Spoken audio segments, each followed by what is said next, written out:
नमस्कार।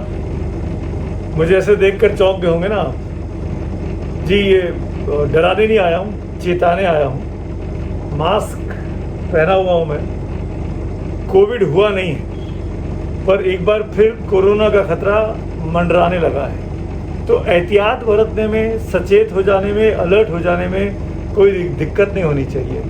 तो आपको सचेत करने के लिए मैंने ये मास्क पहना था, बताने के लिए कि ऐसे मास्क अगर आपके पास रखे हैं, घर में कहीं कोने में दबे हैं, तो उनको निकाल के साफ़ सुथरा धो धा के ठीक कर लीजिए, अगर कॉटन के हैं।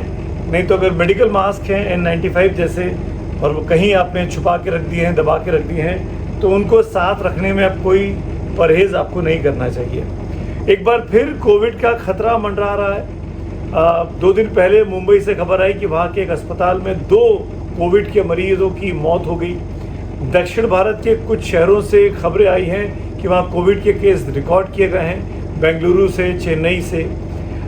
धीरे धीरे कर खासकर दक्षिण पूर्व एशिया जो है वहाँ पर बहुत तेज़ी से फैला है, खासकर सिंगापुर में, हांगकांग में तो एक हफ्ते में करीब 28% की पॉजिटिव केसेस में बढ़ोतरी हुई है।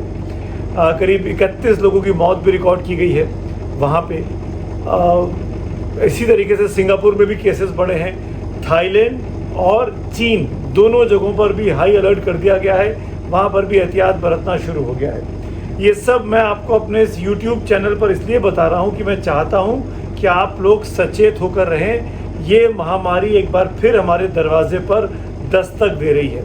हम सब 5 साल पहले यही महीने थे, अप्रैल, मई, जून के, जब इससे जूझ कर निकले हैं, और अब 5 साल बाद इसका एक नया वेरिएंट सामने आया है, जो अभी तक कल शाम दिल्ली में जो महत्वपूर्ण बैठक हुई, कल की तारीख में तमाम स्वास्थ्य मंत्रालय के बड़े बड़े विभागों के द्वारा, उसमें ये कहा गया कि अभी डरने की ज़रूरत नहीं है। भारत में केवल 257 मामले हाल फिलहाल में सामने आए हैं और केवल 2 की मौत अभी रिपोर्ट हुई है। वो भी इसलिए कि वो कोमॉर्बिड थे, यानी उनके अंदर पहले से ही दूसरी बीमारियाँ थीं, इस वजह से उस वायरस का असर उन पर ज़्यादा दिखाई दिया है। तो ये एक इम्पॉर्टेंट बात निकल कर सामने आई है। लेकिन इसका मतलब ये नहीं है कि अगर 150 करोड़ लोगों में केवल 257 लोगों को है तो ये फैल नहीं सकता। इसकी वजह ही फैलना है, संक्रमण है। जिस तेज़ी से ये फैलता है, बगैर समय दिए ये फैलता है, हम सब इसको 4-5 साल पहले भुगत चुके हैं, देख चुके हैं। इसीलिए इस वीडियो को बना रहा हूँ मैं, आपको अलर्ट करने के लिए, सचेत करने के लिए कि जो पुरानी व्यवस्थाएँ थीं, जो पुराने नियम कायदे आपने अपने जीवन में अपनाए थे, उनको दोबारा अपनाना शुरू कर दीजिए। अगर खांसी जुकाम है तो आप मास्क पहन के रहिए। पब्लिक प्लेस जहाँ पर भीड़ भाड़ हो, लोग ज़्यादा हों, उन जगहों पर अपनी बीमारी लेकर मत जाइए। डॉक्टर की सलाह लीजिए। डॉक्टर जो बोले उस तरह का दवाई, उस तरह का उपचार, उस तरह का ट्रीटमेंट ज़रूर करें। अगर वो आपको अकेले रहने को कहते हैं तो अकेले रहें। अगर वो आपको टेस्ट कराने को कहते हैं कोविड का, तो टेस्ट कराएं।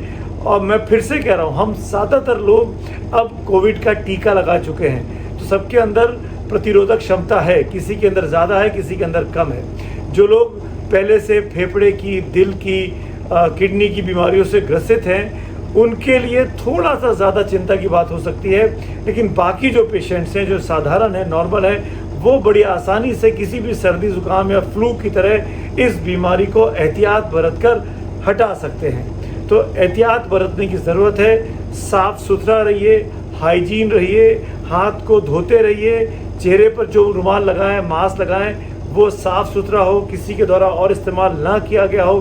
घर में अगर आपको सर्दी जुकाम है तो अपने कपड़े, अपना तौलिया बिल्कुल अलग कर लीजिए। हो सके अगर संभव है तो सबसे दूर सोइए, सोते वक्त भी मास्क पहन के रखिए। अगर खांसी आ रही है, जुकाम हो रहा है, तो ये छोटी छोटी बातें अगर हम एहतियात बरतेंगे तो हम, जो कि इस लड़ाई को मात देकर आ चुके हैं 5 साल पहले, वो फिर से मात देने में कामयाब होंगे। ये वीडियो आपको सचेत करने के लिए है, अलर्ट करने के लिए है कि कोरोना एक बार फिर आपके दरवाजे पर दस्तक दे रहा है। इस बार हमको पिछली बार की तरह अव्यवस्था में नहीं पड़ना है, अचेत नहीं रहना है, हमको सचेत रहना है। हम स्मार्ट बन के रहेंगे तो इस कोविड जैसी बीमारी को बड़ी आसानी से मिलजुल कर, एक दूसरे का साथ देकर इसको दूर करने में कामयाबी पा सकते हैं। कुछ जैसा कि मैंने कहा दक्षिण पूर्वी एशियाई देशों में फैल रहा है, चीन में, थाईलैंड में, सिंगापुर में, हांगकांग में। जो लोग वहाँ पे यात्रा करने वाले हैं वो उनको अवॉइड करनी चाहिए। इन जगहों पर फ़िलहाल ना जाएं, यात्रा अवॉइड कर दें तो बेहतर होगा। जो लोग वहाँ पर हैं अगर वो यहाँ आ रहे हैं यात्रा पूरी कर हिंदुस्तान में, तो कोशिश करें कोविड का टेस्ट करा लें, दूर रहें लोगों से जब तक कि पूरी तरीके से सर्टिफाइड ना हो जाए कि आपको कोविड नहीं है, तब तक आप मेल जोल ना बढ़ाएं। छोटी छोटी बातों का एहतियात रखेंगे तो शायद हम इसको मात दे पाएंगे। पिछली बार हमसे यही गलती हो गई थी कि हमने ये सोचा कि हम इससे लड़ लेंगे, भिड़ लेंगे, और हमारे पास ना दवाइयाँ थी, ना इसके लड़ने के लिए इंफ्रास्ट्रक्चर था, ना ऑक्सीजन के सिलेंडर्स थे। पर अब ऐसा नहीं है, सरकार भी सचेत है, सरकार ने भरोसा दिलाया है कि ऐसी कोई भी स्थिति इस बार उत्पन्न नहीं होगी। हमको अब सरकार की बातों पर भरोसा करना चाहिए। उनके द्वारा कोई भी अगर गाइडलाइन इशू की जा रही है आपकी लोकल अथॉरिटीज़ के द्वारा, लोकल सरकार के द्वारा, नगर निगम के द्वारा, पंचायत के द्वारा, तो उसके उन नियमों को ज़रूर फॉलो करें, उसको ज़रूर पालन करें। हम सब मिलकर बड़ी आसानी से इसको हराने में एक बार फिर कामयाब होंगे, ऐसा मुझे पूरी उम्मीद है। आपको क्या लगता है, कोविड को क्या मात दे पाएंगे? कोविड को मात देने के लिए आप क्या कंट्रीब्यूशन कर सकते हैं? कमेंट देकर मुझे अपने इस वीडियो में लास्ट में जो कमेंट बॉक्स है उसमें ज़रूर दीजिएगा। धन्यवाद।